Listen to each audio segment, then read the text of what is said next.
Hello YouTube, hello YouTube. Um, Hello from sunny Atlanta. Um, and I thought I'll do this quick video for you just before more videos starts to appear about Menfluential 2018 in Atlanta as we just wrapped up at that event yesterday actually. So today is Sunday. It's a day off.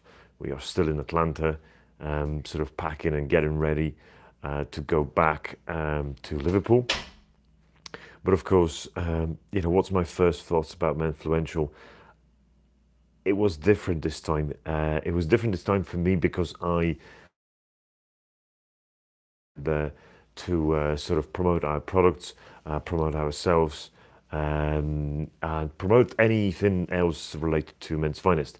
So I thought I'll share some thoughts with you about whether you should attend, what should you do next year, and how was that event, sort of according to us and according to me.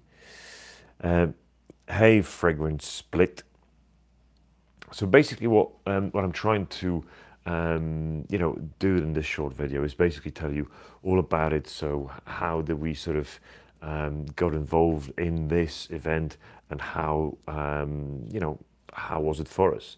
So basically, I spent some time with Antonio Centeno, sort of end of last year, sort of November time, October. Yeah, I think it was November in London, and we were start chatting about, what do I want to do for my channel, and that was sort of my first time when I thought about, you know, what should we do together with Antonio? And he mentioned, oh, maybe we should actually do a Menfluential sponsorship as Men's Finest. So I was thinking about it for a second. I've sent a couple of messages to Aaron as well, to Aaron Marino, and he said, "Yeah, I'll be quite happy to do it. Let me just talk over that with Antonio, and I'll get back to you." And that was probably within sort of 3 weeks' time. We all agreed that we're going to do a sponsorship for this year, Menfluential, and we did it, and it was the deal was signed.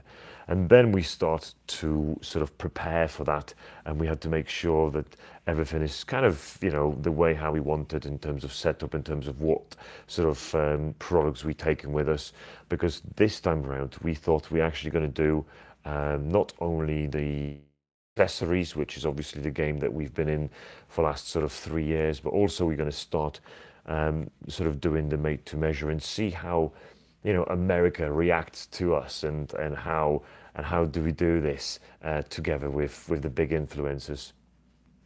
What do you think about that bow tie, by the way? I think it's awesome. And we actually obviously took all of our products, pocket squares and bow ties and suits and shirts and everything like that. So we were actually sort of making sure that that we've got variety of our products there. Um, we set everything up on Thursday. You can see that vlog on our YouTube channel from how we set it up.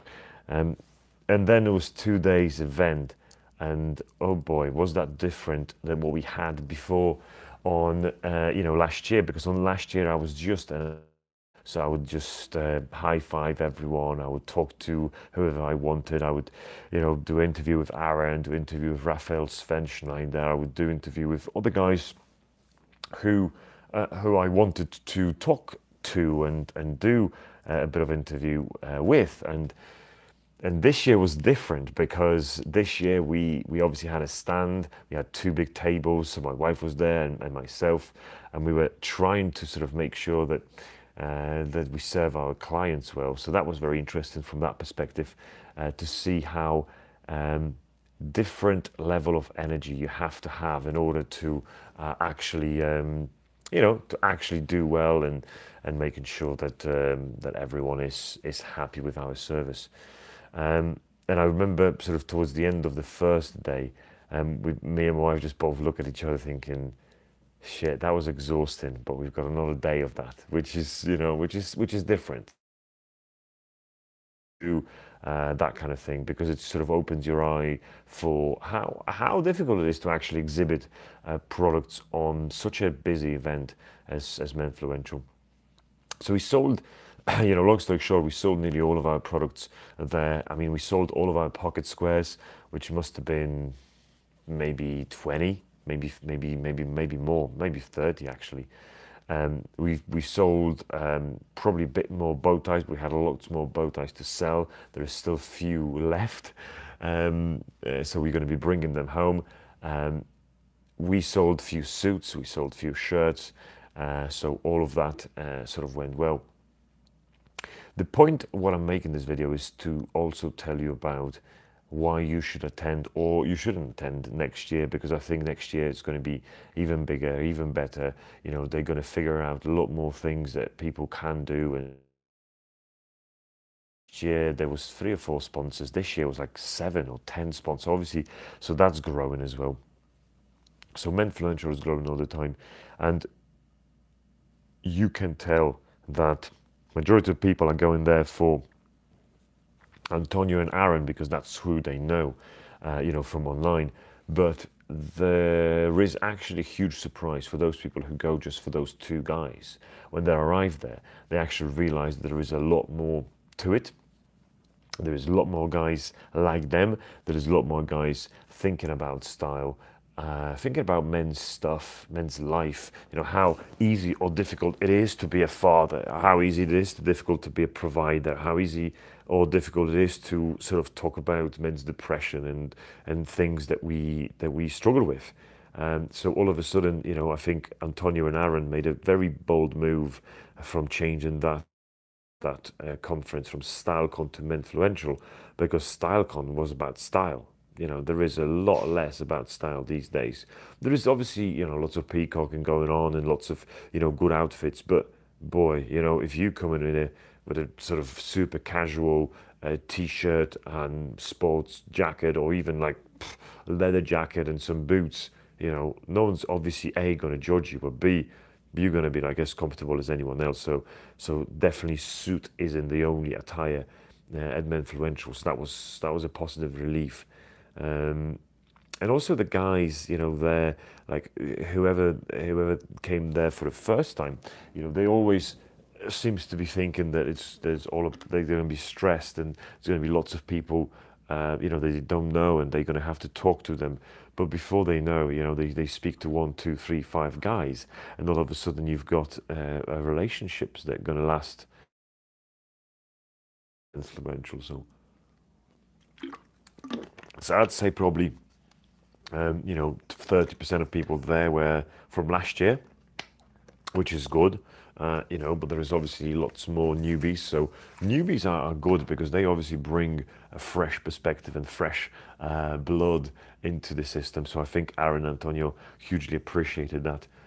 Also, for us, for me, being exposed to 420 people came on a first day, according to Rick from one of the helpers from Antonio's team.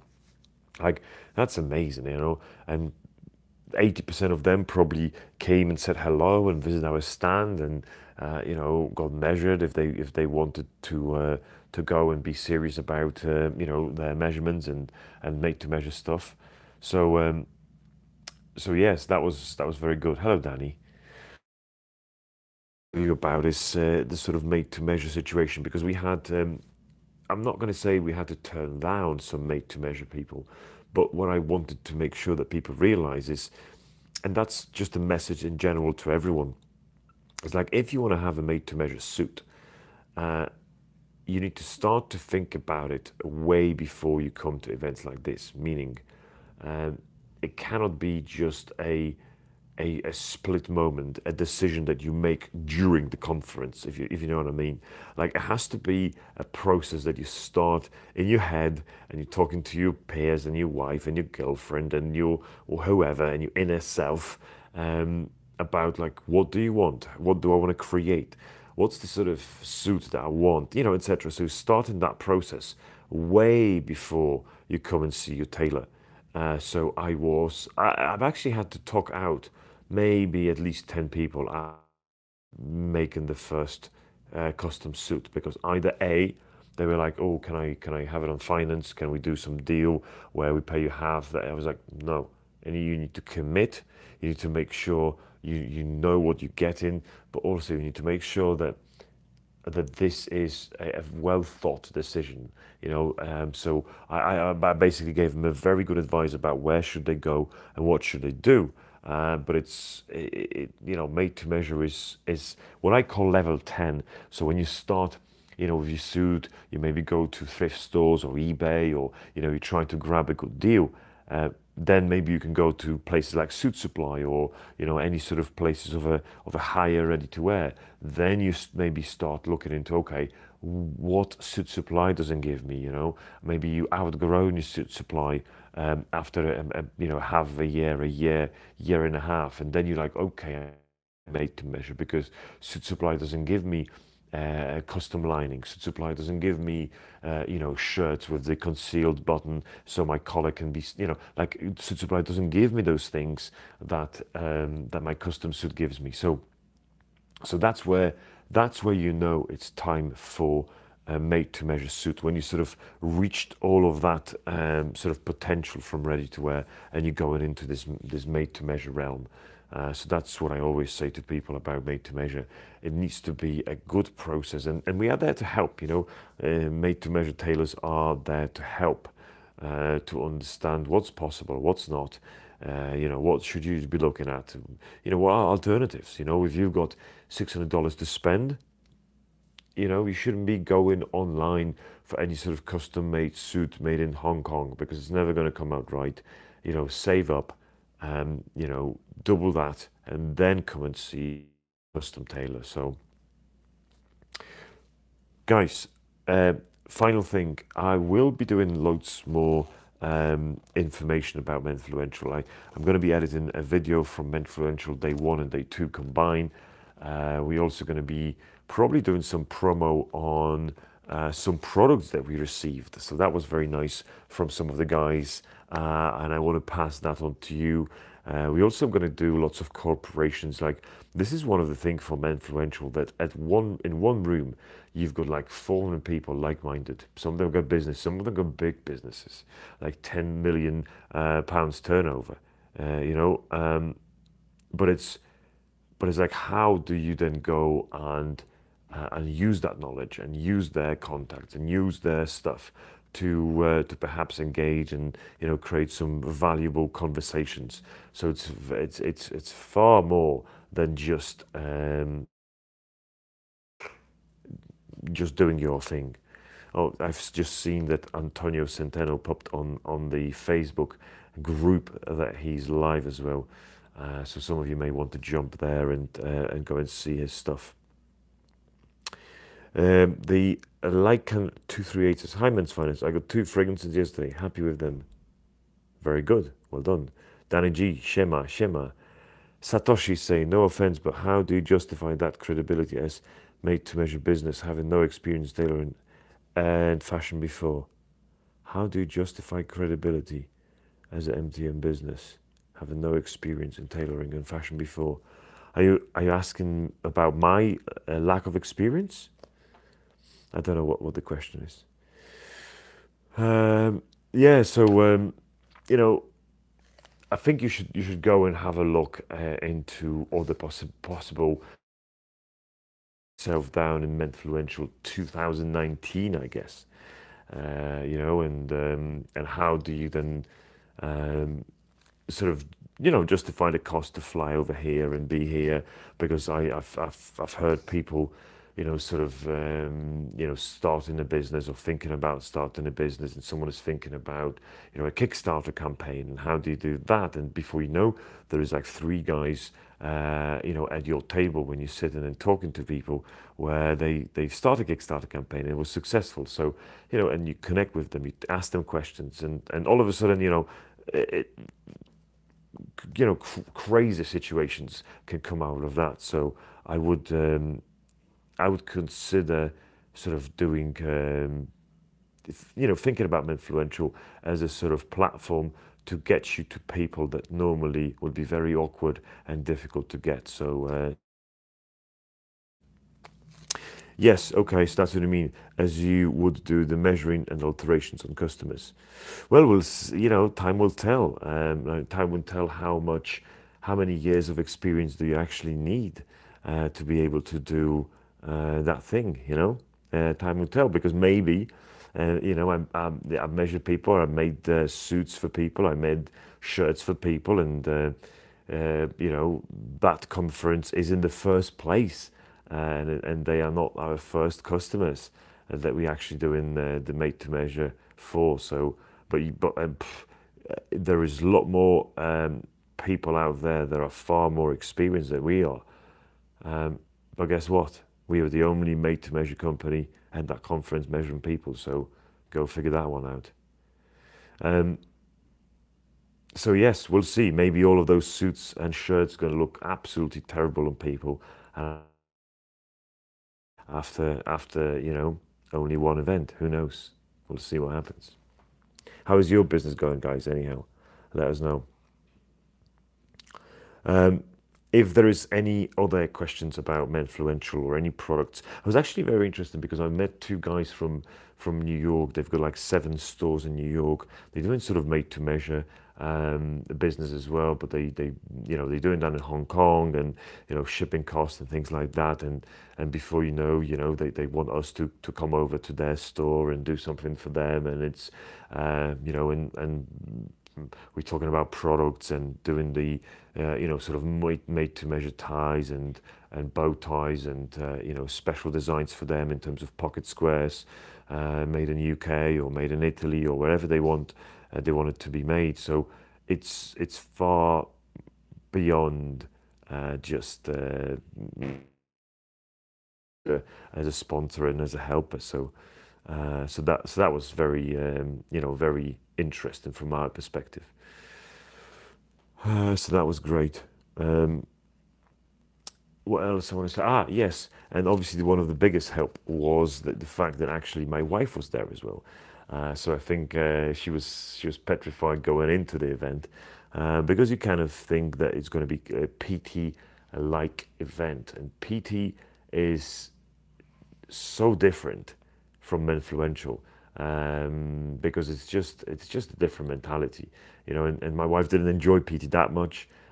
She felt as if she was judged by not being sort of dressed up enough.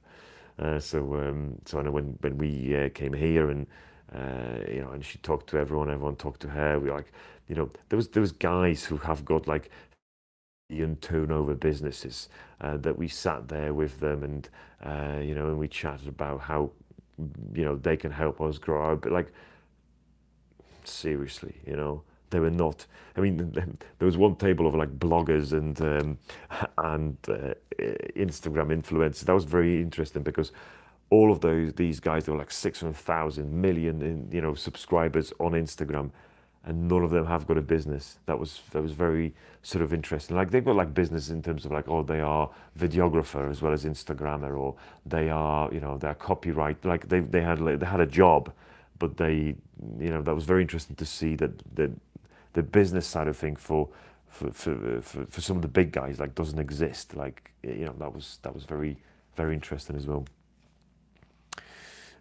Yes, let me know if you've got any. How is the if the guys from Sarta, are they Sarta from Liverpool? If you're still here, let us know how the business is going for you. I've seen you've been to Athens, I believe, right? So I hope this is going well as well. Um, Good stuff. I will be disappearing because I've got a few things to do. I need to edit video, so that needs to happen today. Um, we also need to get packed and get moving. We're hoping kind of that we're going to go and do a bit of a road trip today in Atlanta. But we sort of sat down with wife in the morning. We're like eating breakfast, looking at where can we go. And apart from sort of Atlanta, there isn't that many places around Atlanta that you have to go and visit. So it's not like New York or Boston even. There was places that we could drive to. Whereas we like sat there like, "Oh, yeah, well, let's just take a taxi, go to downtown," and that's where we spend our day sort of strolling market kind of place. That was very nice. So yes, gents, ladies, whoever is here, I don't know because I cannot tell. Um, Let us know if you've got any other questions. Because if this live is finished, you obviously I won't be able to see any other comments. So if you've got any questions about Menfluential, and you wanna know my thoughts about that, let me know in the comments below. And you will see more content probably pop in tomorrow and on Tuesday from that event. We also did another video with Chad from the Gentleman's Journey about some fragrances, so that was nice. We're going to be reviewing some products. We're going to give away some products. Um, yes, we're gonna, we've got some of our products left from here. So all of those bow ties, they would have to go back right now, be as well. So and I'll have to tell you this as well, that people appreciate very much made in England products. I didn't realize that in the US, like Brooks Brothers and other like made to measure shops, they do take their own products from like China and India. And I was surprised that actually they're not making them in the US. Like in the amount of, just for slightly less margins, I would imagine that they would want to keep things like American, but they don't. Like they go for silk ties from China, and you know how much that could cost. That could cost $3, and they sell it for like $65. Which I found quite amusing, that people buying this. So we were selling our bow ties for like $50, and people just appreciate it very, very much. Yes, 90% of our bow ties are self-tied bow ties. So one bow tie at the beginning of this video. Yeah, so there's like plenty. I mean, this is Italian velvet. That's another one. I think we sold all of them. That's the only one left that we've got. Beautiful, beautiful sort of Italian velvet. So sweet and so smooth. Yes, so we make 90% of them right now are self-tie. We only do a pre-tie bow tie for like sets for Christmas and whatever, Valentine's and things like that. So it's easier for the guys to buy it. So Danny, if you want any, go to our website and of course check them out, or just let me know and I'll do you a special Menfluential deal or something like that. Right, guys, I'm disappearing. It's dark outside, means I have to go. Um, Thanks for watching. Thanks for being here. If you liked it, give us a thumbs up. I always appreciate that. Give us some comments, and I'll see you soon. Cheers.